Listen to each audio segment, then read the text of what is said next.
بسم اللہ الرحمن الرحیم۔ السلام علیکم۔ غامدی صاحب کے ساتھ ہفتہ وار سوال و جواب کی براہ راست نشست کو لے کر ڈیلس امریکہ غامدی سینٹر سے حاضر خدمت ہے۔ آغاز کرتے ہیں۔ غام صاحب شکریہ آپ کے وقت کا۔ کافی طویل تبادلہ خیالات کا سلسلہ جاری ہے۔ حدیث کے حوالے سے جو آپ کا نقطہ نظر ہے، جو کچھ اشکالات اعتراضات بالعموم ہمارے علماء کی جانب سے کیے جاتے ہیں، اور آپ کے موقف کو سمجھنے کی ایک طالبانہ کوشش بھی ہے، چاہتے ہیں کہ آپ اپنی باتوں کو مزید وضاحت سے بیان کریں، ان کی توضیح بھی ہو۔ یہ نکات زیر بحث آ چکے۔ آپ کا موقف واضح ہے کہ رسالت محمد صلی اللہ علیہ وسلم پر شرح و وضاحت کی کوئی دینی ذمہ داری اللہ تعالیٰ نے عائد نہیں کی تھی۔ قرآن مجید کی وہ دونوں آیات لِتُبَيِّنَ لِلنَّاسِ سے کیا مراد ہے، اور پھر تعلیم کتاب سے کیا مراد ہے، یہ بھی زیر بحث ہے۔ موضوع کو آگے بڑھا کر آج ہم بہت ہی اہمیت کی حامل گفتگو کا آغاز آپ سے کرنے جا رہے ہیں، اور میں ہمیشہ کی طرح چاہوں گا کہ ٹھنڈے دل و دماغ سے جس طرح آپ طالب علموں کا ہاتھ پکڑ کے ان کو سمجھاتے ہیں کہ بات ہے کیا، سمجھنے کی کوشش کریں۔ ایک اشکال ہے، ایک ابہام ہے جو بظاہر علماء کے دائروں میں پیدا ہوتا ہے۔ آپ نے حدیث کی اس حیثیت کو واضح کرنے کے بعد چند جملے لکھے ہیں، وہ جملے لوگوں کو سمجھ میں نہیں آتے۔ جملے یہ ہیں کہ اس دائرے کے اندر البتہ اس کی یعنی حدیث کی حجت ہر اس شخص پر قائم ہو جاتی ہے جو اس کی صحت پر مطمئن ہو جانے کے بعد رسول اللہ صلی اللہ علیہ وسلم کے قول و فعل یا تقریر و تصویب کی حیثیت سے اسے قبول کر لیتا ہے۔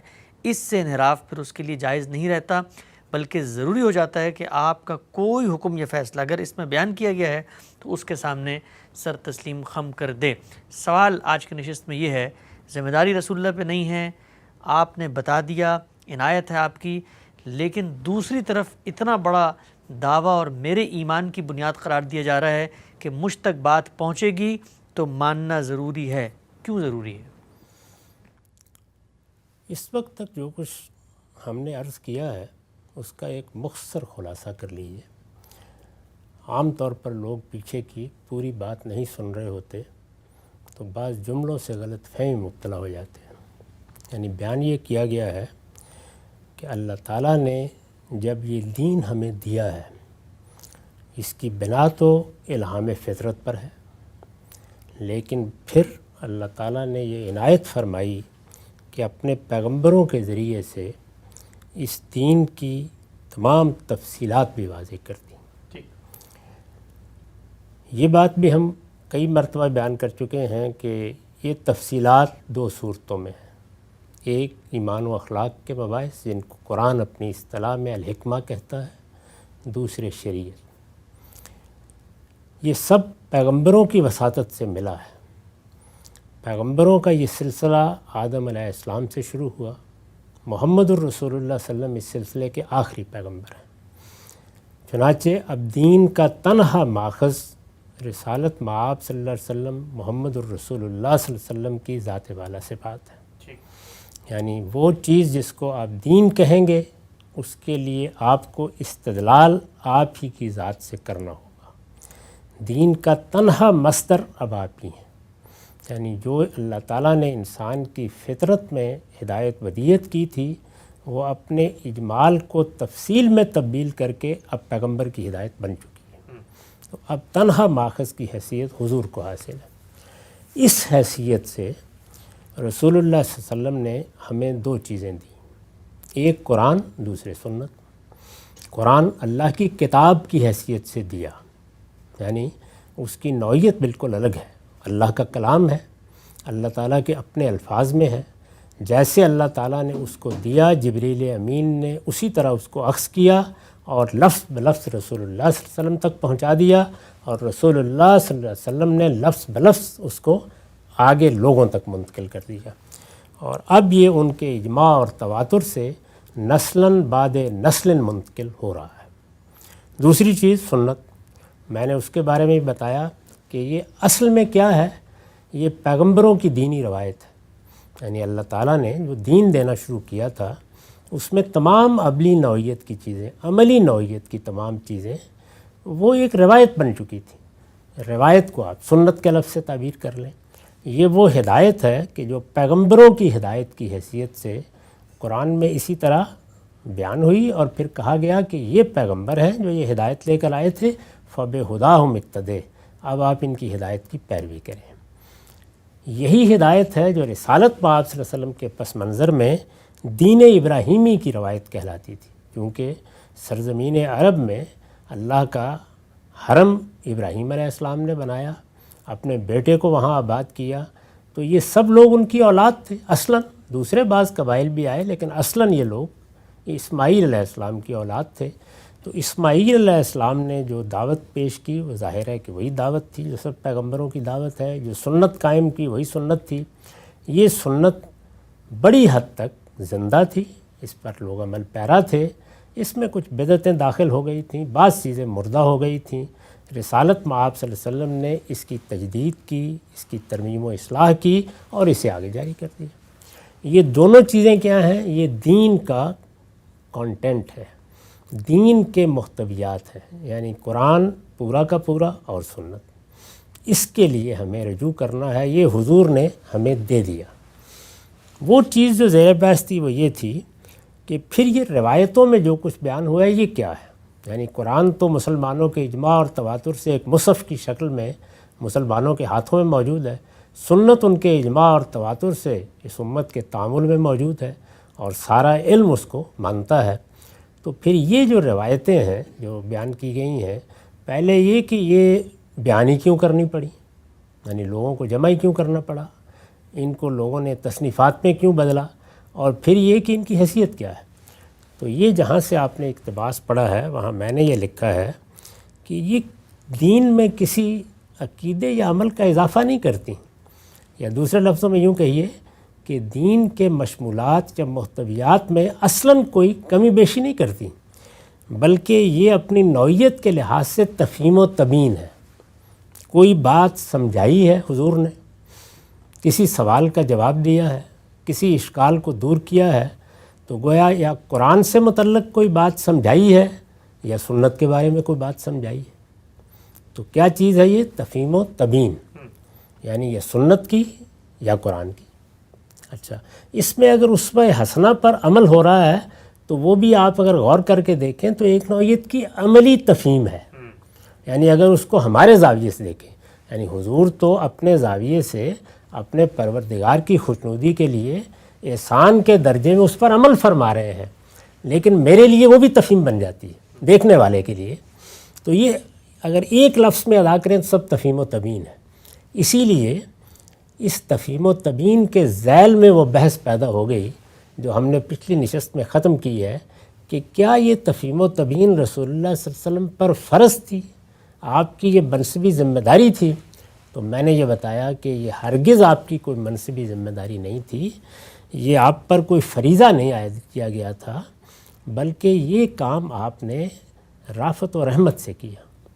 یہ رسول اللہ صلی اللہ علیہ وسلم کی عنایت تھی، یعنی آپ نے اگر کسی چیز کو سمجھا دیا، بطور خود سمجھا دیا یا کسی کے سوال کے جواب میں سمجھا دیا۔ اب سمجھا دیا دو پہلوؤں سے ہوگا، یا متن کا مدعا سمجھایا جائے گا یا اصل کا اطلاق سمجھایا جائے گا۔ متن کے مدعا کو جب سمجھاتے ہیں آپ تو شرح پیدا ہوتی ہے، اور جب اصل کا اطلاق سمجھاتے ہیں تو فرع پیدا ہوتی ہے۔ ایک سے ہمارے وہ علوم پیدا ہوتے ہیں جن میں تفسیر کا علم ہے مثال کے طور پر، اور دوسرے سے وہ علوم پیدا ہوتے ہیں جن کو مثلاً فقہ کہتے ہیں۔ تو یہ ساری تفہیم و تبیین بھی اگر آپ دیکھیں تو یا شرح ہوگی یا فرع ہوگی، جو کچھ بھی آپ بیان فرمائیں گے۔ یہ جو شرح اور فرع ہے اس کی ضرورت کیوں پیش آتی ہے؟ غور کر کے دیکھیے نا، یعنی کیوں ضرورت پیش آتی ہے؟ قرآن مجید ایک واضح کتاب ہے، سنت آپ نے جاری کر دی، کیوں ضرورت پیش آتی ہے؟ اس لیے کہ جب کسی واضح سے واضح کتاب کو یا واضح سے واضح عمل کو بھی آپ انسانوں سے متعلق کرتے ہیں تو انسان کے ساتھ دو بیماریاں لگی ہوئی ہیں اور پیدائشی، جب تک انسان رہے ہماری ساری جد و جہد دنیا میں اصل میں ان دو بیماریوں سے لڑنے میں ہوتی ہے، ایک قلت علم، دوسری قلت تدبر۔ یعنی بات تو بالکل واضح تھی لیکن ہم اپنا علم اس کے مطابق نہیں لاتے، اور بجائے اس کے کہ اپنا علم بڑھا کے چیز کو سمجھیں، جس جگہ کھڑے ہوتے ہیں وہیں حکم لگانا شروع کر دیتے ہیں۔ اچھا، اسی طرح علم تو ہے، سیکھا بھی ہے، اپنا علم اس جگہ پہنچایا بھی ہے۔ یہ جو ہم درس نظامی میں بہت سے علوم عالیہ پڑھتے ہیں، کس لیے پڑھتے ہیں؟ یعنی اپنے آپ کو سطح پر لانے کے لیے، جہاں ہم اللہ کی کتاب کو سمجھ سکیں، علمی سطح پر سمجھ سکیں۔ تو یہ ساری تیاری بھی کی ہے، اپنی طرف سے علم میں کوئی کمی نہیں کی، لیکن انسان کے اندر ایک غفلت شیاری ہے، ایک طرح کا تکاسل ہے، چنانچہ کیا ہوتا ہے، قلت تدبر پیدا ہو جاتی ہے، غور نہیں کیا۔ کنسنٹریٹ نہیں کرتا۔ غور نہ کرنے میں بعض اصولی منہاج بھی اثر انداز ہو جاتے ہیں، یعنی اگر تکاسل اور تغافل نہیں بھی ہے تو یہ چیز بھی اثر انداز ہو جاتی ہے۔ اس کی طرف میں نے بار بار توجہ دلائی اس ساری بحث میں کہ لفظ کا استقصاء کرنے میں غلطی ہو گئی۔ ایک معنی کی طرف آپ کی نگاہ تھی، لفظ دو چار اور معنی میں بولا جاتا تھا، دیکھا ہی نہیں۔ جملے کی تالیف کے بارے میں غور نہیں کیا کہ اس کے اندر کیا ندرت تھی جو تجرید کا عمل کر رہی تھی، سیاق و سباق کو نظر انداز کر دیا۔ تو یہ ساری چیزیں جو ہیں ان کو آپ قلت تدبری کے ذیل میں رکھ سکتے ہیں۔ تو یہ بیماریاں انسان کو لگی ہوئی ہیں۔ یہ دیکھیے کہ اس کا نتیجہ کیا نکلتا ہے، یعنی جب میں کسی واضح سے واضح چیز کے بارے میں قلت علم کی بنیاد پر یا قلت تدبر کی بنیاد پر کوئی چیز پیدا کرتا ہوں تو کوئی رائے قائم کروں گا نا، یا کسی متن کی شرح میں قائم کروں گا یا کسی اصل کی فرع میں یا اس کے اطلاق میں قائم کروں گا۔ یہ جیسے ہی میں قائم کروں گا تو اس کے مقابل میں کیا چیز آئے گی، کوئی دوسرا آدمی جس نے قلت علم کا بھی علاج کیا ہوا اور قلت تدبر کا بھی، فوری طور پر مجھ سے اختلاف کرے گا۔ ایسا ہی ہونا چاہیے نا۔ تو اس کا مطلب یہ ہے کہ تفہیم اور تبیین ہو ہی نہیں سکتی، اس کی ضرورت ہی نہیں پیش آتی جب تک ہم کسی متن یا کسی اصل کو محل اختلاف نہیں بنا لیتے۔ یعنی محل اختلاف وہ نہیں ہوتی، ہم اپنی ان کمزوریوں کی وجہ سے اس کو محل اختلاف بنا لیتے ہیں۔ تمام اختلافات کے اندر اگر آپ ادھر کے دیکھیں تو اعلیٰ کلام میں یہ پیدا ہی یہاں سے ہوتے ہیں، یا قلت علم سے ہو رہے ہوں گے یا قلت تدبر سے پیدا ہو رہے ہوں گے، پیدا لازماً ہو جائیں گے۔ یعنی اگر ایک آدمی رسول اللہ کے ساتھیوں میں سے آ کے صبح کے وقت یہ کہے گا کہ میں تو اپنے تکیے کے نیچے ایک کالا اور سفید دھاگا رکھ کے لیٹ گیا تھا اور قرآن مجید کی جو سورہ بقرہ کی آیت ہے اس کا مطلب یہ سمجھے گا، تو ظاہر ہے کہ یہ قلت علم بھی ہے، قلت تدبر بھی ہے، بلکہ اس سے بھی آگے کچھ ہے۔ تو ایک ہوتا ہے نا کہ بعض لوگ مغفل سے ہوتے ہیں، ایک شخص نے اگر یہ بات کی ہے تو کیا ہوگا، دوسرے لوگ ہنسیں گے، ٹوکیں گے، یا صبر سے کام لیں گے اور اصلاح کریں گے، بتائیں گے، کچھ نہ کچھ کریں گے نا اس کے نتیجے میں۔ تو اب ہوا کیا کہ سورہ بقرہ کی وہ جو آیت ہے جو روزے میں ہے وہ محل اختلاف ہو گئی۔ آیت خود اپنے اندر کوئی چیز نہیں رکھتی تھی، وہ تو قطعی الدلالہ تھی، قطعی الثبوت تھی، یعنی محل اختلاف بن گئی میرے رویے کی وجہ سے۔ تو تفہیم و تبیین کی حضور کو کیوں ضرورت پیش آئی؟ کوئی ضرورت نہیں تھی کرنے کی، اسی لیے پیش آئی کہ کوئی چیز یا محل اختلاف ہو گئی ہے، کوئی سوال لے کے آ گیا ہے، کسی نے کوئی غلط تشریح کر دی ہے، اور یا امکان ہے اس بات کا کہ محل اختلاف ہو جائے گا۔ ایک بابصیرت صاحب علم ہستی یہ محسوس کرتی ہے، جیسے ہم شاگردوں کے بارے میں دیکھتے ہیں، تو پہلے اس بنیادی بات کو سمجھ لیجیے، یہ محل اختلاف کو اگر میں قرآن کی تعبیر میں بیان کروں تو یہ کیا ہے، یہ فی ما شجر بیننا ہے، یعنی معاملہ اب ہمارے درمیان، قرآن کے الفاظ ہیں فی ما شجر بینہم، یہ ہمارے درمیان محل اختلاف بن گیا۔ یعنی جب ہم کسی عالم کی طرف بھی رجوع کرتے ہیں، شرع کے لیے کریں، فرع کے لیے، اطلاق کے لیے کریں، اس لیے کرتے ہیں، مان رہے ہوتے ہیں دونوں اس کو۔ تو یہ کیوں کرتے ہیں؟ اسی لیے کرتے ہیں کہ محل اختلاف ہو گیا معاملہ، تو یہ فی ما شجرہ بینانا ہو گیا۔ فی ما شجرہ بینانا کے بارے میں ہمیں ہدایت کیا کی گئی ہے؟ اس میں رسول اللہ کی طرف رجوع لازم ہے۔ فلا وربک لا یؤمنون حتی یحکموک فی ما شجر بینہم، اس میں رسول اللہ کی طرف رجوع لازم ہے۔ اگر حضور دنیا میں موجود ہوں گے تو آپ کی بارگاہ میں پیش ہونا لازم ہے۔ قرآن مجید یہ کہتا ہے کہ تیرے پروردگار کی قسم یہ مسلمان نہیں ہو سکتے، مومن نہیں ہو سکتے حتی یحکموک، یہ آپ کو حکم بنائے، کس میں؟ فی ما شجرہ بینہم۔ تو اب مجھے یہ بتائیے کہ وہ فی ما شجرہ بینہم اگر میرا اور آپ کا جائیداد جھگڑا ہے تو اس سے زیادہ بڑا جھگڑا یہ ہے کہ میں قرآن کی آیت کا ایک مطلب سمجھ رہا ہوں، آپ دوسرا سمجھ رہے ہیں، اور جو لے کر آیا وہ موجود ہے، اور جو لے کر آیا وہ موجود ہے۔ تو اللہ تعالیٰ نے پابند کر دیا ہے مجھے، یعنی رسول اللہ پر کوئی ذمہ داری نہیں تھی لیکن مجھ پر ذمہ داری ہے۔ کیا ذمہ داری ہے؟ حتیٰ یحکمو کا، مجھے جانا ہے آپ کے پاس، آپ کی بارگاہ میں حاضر ہونا ہے اور ہر حال میں آپ کی طرف رجوع کرنا ہے۔ تو پہلی بنیادی بات تو یہ سمجھ لیجئے، اور پھر ذرا اس کے نتائج دیکھیے۔ مجھے جانا ہے، رسول اللہ کے زمانے میں میں جاؤں گا، حضور نے اس کے جواب میں اپنا فیصلہ دے دیا۔ حتیٰ یحکم ہوگا نا، یہ فیصلہ ہے۔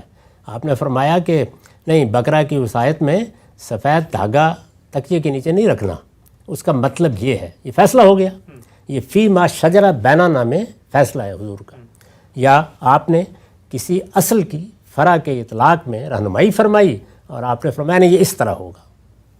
جیسے وہ مشہور واقعہ ہے نا کہ بھئی ہم اگر ہدی کے جانور لے کے جا رہے ہیں، رستے میں مر جائیں تو کیا کریں؟ تو اب ظاہر ہے کہ یہ ایک اصل ہے جس کی فرع کے بارے میں ایک سوال زیر بحث آ گیا ہے۔ فیصلہ دے دیا حضور نے۔ جب فیصلہ آپ نے دے دیا، یعنی فیصلہ دینا کوئی آپ کی ذمہ داری نہیں تھی، میرا فرض تھا، مجھے حکم دیا گیا تھا کہ ایمان کا تقاضا یہ ہے کہ تم پیش کرو گے معاملہ جا کے۔ آپ نے فیصلہ دے دیا، آپ کے فیصلہ دینے کے بعد پھر ایک اور ذمہ داری مجھ پر ڈالی گئی۔ وہ ذمہ داری کیا ہے؟ مجھ پر سے مراد یعنی رسول اللہ کے مخاطبین جو آپ کے ساتھ موجود ہیں، کیا ذمہ داری ڈالی گئی ہے؟ وہ یہ ہے کہ اب جو فیصلہ ادھر سے صادر ہوگا، دیکھیے اب یہاں نہ قرآن ہے نہ سنت ہے، فیصلہ صادر ہوگا، اور رسول اللہ صلی اللہ علیہ وسلم کی شخصیت یعنی رسول اللہ صلی اللہ علیہ وسلم کی شخصیت زیر بحث ہے کہ جو پہلے تو یہ کہ مجھے جانا تھا، خواہ میرا ذاتی مسئلہ تھا جانا تھا، خواہ میرا دینی مسئلہ تھا جانا تھا۔ یہ تو نہیں کہا گیا کہ مجھے تحکیم کے لیے صرف دنیوی مسئلوں میں جانا ہے، دینی دنیوی کوئی مسئلہ درپیش ہے، مجھے تحکیم کے لیے حضور کی طرف جانا ہے۔ یہ ایمان کا تقاضا پہلا کام۔ دوسرا کام یہ ہے کہ اب جو فیصلہ وہاں سے صادر ہوگا، ثم لا یجدوا فی انفسہم حرجا مما قضیت، دیکھیے الفاظ کیا استعمال ہوئے ہیں، فیصلہ صادر ہوا ہے۔ اب جو فیصلہ ہے، اس فیصلے کے لیے دل میں تنگی بھی محسوس نہیں کرنی، اور وَيُسَلِّمُوا تسلیما، اس کے سامنے سر تسلیم خم کر دینا ہے۔ یہ قرآن ہے یا کوئی اور چیز پڑھ رہا ہوں میں؟ قرآن مجید ہے نا۔ صحابہ کرام اس کے پابند تھے، آپ کے صحابہ پر لازم تھا کہ اگر انہیں کوئی چیز ایسی پیش آ گئی ہے جو فی ما شجرہ بینہم ہو گئی ہے، بڑے غیر معمولی الفاظ ہیں قرآن، فی ما شجرہ بینہم ہو گئی ہے، یعنی ایک آیت کے مفہوم کے بارے میں کوئی اختلاف ہے تو فی ما شجرہ بینہم، اگر کسی اصول کے اطلاق کے بارے میں کوئی اختلاف پیدا ہو گیا یا امکان ہے اس کا تو فی ما شجرہ بینہم۔ حضور امکانی قضیوں کے بھی فیصلے فرما دیتے تھے۔ مثلاً آپ کو اس امکان کے بارے میں اندیشہ ہوا کہ میرے بعد خلافت کا جھگڑا پیدا ہو جائے گا، نزاع پیدا ہو جائے گی، تو آپ نے فیصلہ فرمایا نا۔ تو اسی طرح سے کسی موقع پر یہ اندیشہ کر کے کہ قرآن کی فلاں آیت کے بارے میں کوئی آدمی اپنی غفلت کی وجہ سے یا اپنے عدم تدبر کی وجہ سے یا اپنی قلت علم کی وجہ سے یہ مسئلہ پیدا کر دے گا، تو کبھی آپ نے خود بھی اس میں کوئی بات فرما دی، کبھی سوال کے جواب میں کہہ دی جب لوگوں نے رجوع کیا۔ تو میں پہلے عرض کر چکا کہ ذمہ داری کوئی نہیں، لیکن آپ کی رافت، آپ کی شفقت، آپ کی نصح و خیرخواہی کے نتیجے میں یہ فیصلہ آپ نے دے دیا، تو فیصلے کی طرف رجوع کرنا ذمہ داری تھی۔ قرآن نے لفظوں میں بیان کر دیا، صرف یہی نہیں کہا کہ بات یہاں سے شروع نہیں کی اگر آپ فیصلہ دے دیں، نہیں، مجھے کہا گیا ہے حتیٰ یحکموک، مجھے جانا ہے، اور اگر فیصلہ صادر ہو گیا تو اس کو دل میں کوئی تنگی محسوس کیے بغیر ماننا ہے، اور پھر اس کے سامنے سر تسلیم خم کر دینا ہے۔ یہ رسول کی حیثیت قرآن میں بیان ہوئی ہے۔ اور یہ آیت آئی کہاں ہے؟ اس کو پیچھے دیکھیے، یہ اسی سیاق میں آئی ہے کہ لوگوں نے اپنے نفاق کی وجہ سے پیغمبر کو یہ حیثیت نہیں دی، اور اس میں اس سے پہلے وہ بات کہی گئی ہے کہ ما ارسلنا من رسول الا یطاع باذن اللہ، کہ رسول کی اطاعت ہونی ہے اللہ کے اذن سے۔ تو یہ سیاق خود بتا رہا ہے کہ یہاں اطاعت وہ قرآن اور سنت دینے اور لینے والی اطاعت زیر بحث ہی نہیں ہے، یہ اس سے آگے کی اطاعت زیر بحث ہے، یعنی شخصی حیثیت سے رسول اللہ کا یہ مقام ہے۔ جس طرح یہ حکم دیا گیا ہے کہ اپنے گناہوں کے لیے معافی مانگو اللہ تعالیٰ سے، تو حضور کے پاس جاؤ اور درخواست کرو کہ آپ بھی استغفار کریں، حکم دیا گیا ہے نا اسی کے گرد و پیش میں۔ اسی طرح یہ حکم دیا گیا ہے کہ اگر کوئی محل اختلاف ہو گئی یہ چیز، یعنی سبب کوئی بھی ہو سکتا ہے، یا حضور نے خود محسوس کر کے کہ یہ چیز محل اختلاف ہو سکتی ہے، کوئی فیصلہ دے دیا، کوئی حکم دے دیا. اس میں دیکھیے آخری پیراگراف میں میں نے حکم اور فیصلے کے الفاظ استعمال کیے ہیں. تو یہ فیصلہ حاصل کرنے کے لیے جانا بھی ایمان کا تقاضا، اس کو دل میں کوئی تنگی محسوس کیے بغیر ماننا بھی ایمان کا تقاضا. تو اس لیے یہ بات تو صریح نص میں بیان ہو گئی ہے، نہ وما ارسلنا من رسول الا لیطاع باذن اللہ میں قرآن و سنت کو آپ سے لینا اور ماننا مراد ہے، اور نہ اس آیت میں. یہ سب معاملات اصل میں فی ما شجرہ بیننا میں، اور یہ اگر آپ دیکھیں تو پیدا ہی تفہیم و تبیین کے باب میں ہوں گے. یعنی وہاں تو اگر ہم نہ مانیں، قرآن کو نہ مانیں یا سنت کو نہ مانیں، تو ہم حضور کو نہیں مان رہے، وہ حضور سے اختلاف ہو گیا ہے معاذ اللہ. اس لیے وہ زیر بحث ہی نہیں ہے. زیر بحث کیا ہے؟ فی ما شجرہ بینہم، ہمارے درمیان فہم میں اختلاف ہو گیا، سمجھنے میں اختلاف ہو گیا، کسی ذاتی مسئلے میں اختلاف ہو گیا. اس میں سب کا احاطہ کر لیا ہے. ہر طرح کے معاملے میں رسول اللہ موجود ہوں گے تو آپ کی طرف رجوع کیا جائے گا. اب آپ یہ دیکھیے کہ یہ جب رجوع کیا گیا یا کسی چیز کو محل اختلاف قرار دے کر حضور نے کوئی فیصلہ فرما دیا، کوئی حکم دے دیا، تو کیا حکم تھا؟ یعنی جانا بھی ضروری تھا، ماننا بھی ضروری تھا.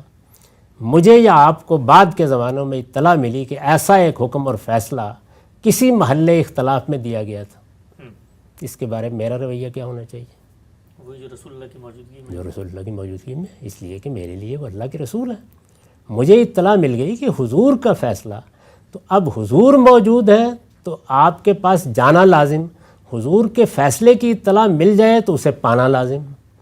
تو مسلمان امت نے بالکل درست رویہ اختیار کیا. یعنی جب صحابہ کسی چیز کو روایت کر دیں گے تو اب اس کے بعد اس کو جانا ہے، اس کو دیکھنا ہے، اس کو تلاش کرنا ہے. یہ جو ہم دیکھتے ہیں کہ ہماری امت میں ایک بہت بڑی تعداد نے اپنی زندگی کا مقصد بنا لیا کہ وہ حضور کے اس طرح کے فیصلوں کو اکٹھا کریں گے، اس طرح کی ہدایات کو اکٹھا کریں گے. یعنی قرآن اور سنت تو ان کے پاس موجود ہے، وہ اس کے لیے بھی نکل کھڑے ہوئے. تو یہ جو حدیث کو جسے ہم کہتے ہیں، یعنی روایات کو جمع کرنے کا کام ہوا، اتنے بڑے پیمانے پر ہوا. یہ محض کوئی تہذیبی روایت نہیں ہے، یہ قرآن مجید کے اس حکم کا امتثال ہے. یہ کیا ہے، بالکل درست کیا ہے. اسی لیے میں اس کو مسلمانوں کا سب سے بڑا علم بھی کہتا ہوں. بڑی محنت کی ہے لوگوں نے. یعنی یہ چیز ہم پر لازم ہو گئی جب ہمیں اطلاع مل گئی. دیکھیے اطلاع نہ ملے کوئی ضروری نہیں، اطلاع پر اطمینان نہ ہو. کوئی صحابی اپنے طریقے کے اوپر یہ سمجھتا ہے کہ اسے آگے نہیں بیان کرنا. دیکھیے وہاں صحابہ پر وہ ذمہ داری نہیں ڈالی گئی. یہ غور سے دیکھ لیجئے اس آیت کے اندر یہ ذمہ داری تھی کہ سیدنا صدیق کو بھی اگر کوئی مسئلہ درپیش ہے تو جائیں گے آپ کے پاس، لیکن وہ جو فیصلہ یا حکم ملا اس کو اب آگے بیان کرنا بھی ذمہ داری ہے. نہیں، قرآن نے نہیں بیان کیا. امتثال امر کرنا تھا، انہیں فیصلہ کرنا تھا کہ آگے بیان کروں یا نہ کروں. انہوں نے کر دیا. تو جس طریقے سے حضور کا فیصلہ جب ان کے سامنے آیا تو امتثال ضروری تھا، جب وہ بیان ہو گیا تو میرے لیے امتثال ضروری ہو گیا.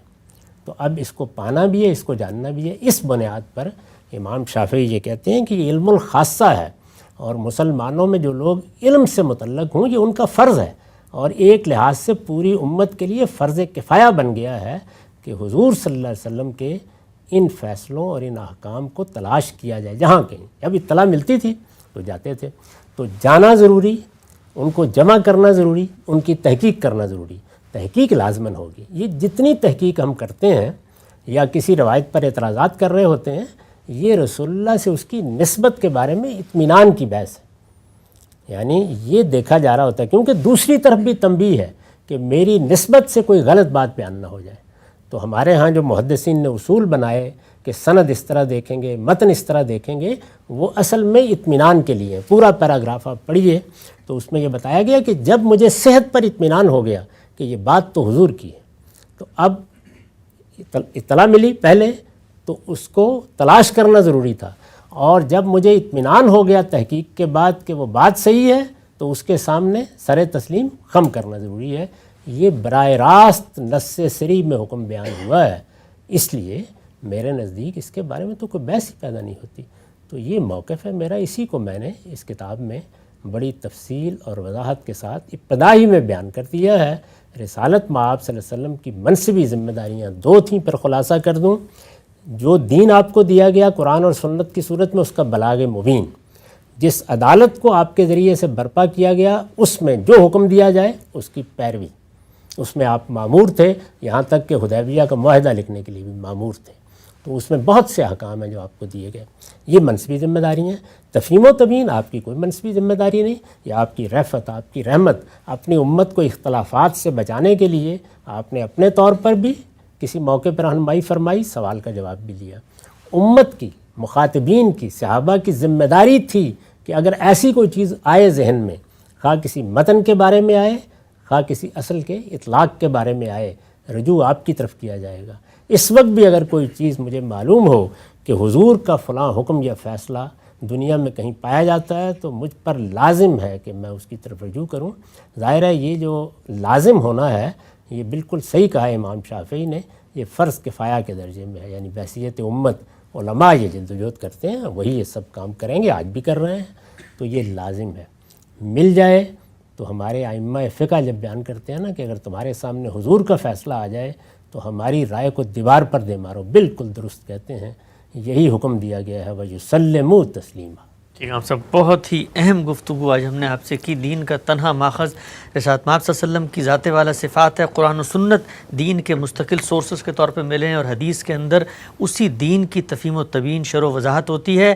حدیث کو ماننا کیوں ضروری ہے، قرآن مجید کا وہ کیا حکم ہے جس کی وجہ سے رسالت مآب صلی اللہ علیہ وسلم کی اطاعت اور اپنے اختلافات کے معاملوں میں انہیں حکم بنانا لازم ہے، اور حدیث کے بارے میں یہ نقطہ نظر کس وضاحت سے آج بیان ہوا ہے، اس پر کوئی ضمنی اشکالات پیدا ہوتے ہیں تو دوبارہ زیر بحث لائیں گے۔ وقت یہاں پہ ختم ہوتا ہے، اجازت دیجیے، اب تک آپ کا بہت شکریہ۔